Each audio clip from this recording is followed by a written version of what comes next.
আসসালামু আলাইকুম।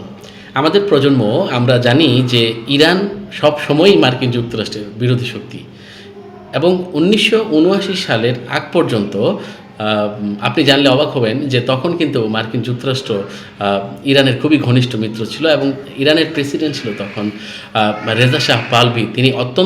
রেজা শাহ পাহলভি অত্যন্ত মার্কিন ঘনিষ্ঠ মানুষ ছিলেন এবং তিনি মার্কিন যুক্তরাষ্ট্রকে বিভিন্ন সুযোগ সুবিধাও দিয়েছিলেন। কিন্তু ১৯৭৯ সালে ইরানে একটি বিপ্লব সংঘটিত হয়, যেটাকে ইসলামী বিপ্লব হিসেবে অভিহিত করা হয়। সেই বিপ্লবের পরে ইরান একেবারেই মার্কিন যুক্তরাষ্ট্রের বিরুদ্ধে অবস্থান নেয় এবং মধ্যপ্রাচ্যের বেশ কিছু দেশ, বিশেষ করে জিসিসিভুক্ত দেশগুলো, সেইগুলো মার্কিনপন্থী হয়ে যায় এবং ইরান মার্কিন যুক্তরাষ্ট্রের বিরোধী শক্তি হিসেবে তখন থেকেই একটি শক্তিশালী অবস্থান গ্রহণ করে এবং মধ্যপ্রাচ্যে যে দুটি শক্তি গ্রুপ, একটি সৌদিপন্থী মার্কিনপন্থী, আরেকটি হলো ইরানপন্থী রুশ এবং চীনপন্থী বলা যেতে পারে। সুতরাং ১৯৭৯ সালে যে বিপ্লবটা সংঘটিত হয়েছিল, ইরানের ইসলামী বিপ্লব, সেই বিপ্লবের পর থেকেই মূলত মার্কিন যুক্তরাষ্ট্রের সাথে ইরানের সম্পর্ক খারাপ হয়ে যায় এবং মার্কিন যুক্তরাষ্ট্র, সৌদি আরব, কাতার, কুয়েত, জর্ডান এদের পক্ষে চলে আসে এবং ইরান অনেকটা রাশিয়ার দিকে, চীনের দিকে ঘুরে যায়।